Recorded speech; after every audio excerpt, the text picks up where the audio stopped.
3、2、1，走。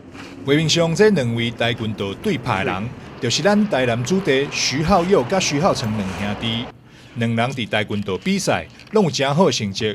较悬这位徐浩佑，伫日前参加奥地利跆拳公开赛，摕到63公斤级的金牌。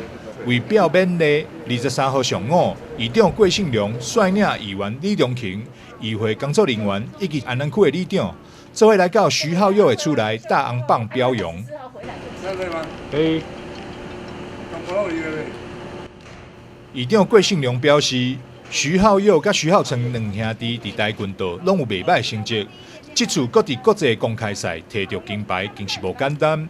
议长希望徐浩佑爱继续拍拼，为台南甲台湾拼出好成绩。这次的异地训练呢，到奥地利的比赛达到63公斤级的金牌，这是台湾的光荣，也是台南市民的荣耀。那台南市议会特别和议员来自加以鼓励。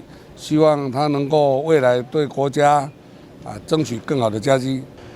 徐浩佑表示，参加国际赛摕到金牌是相当的欢喜，未来会持续参加训练，争取全运会甚至是奥运的比赛机会。很谢谢议长，然后还有大家来给我恭喜，这样很开心。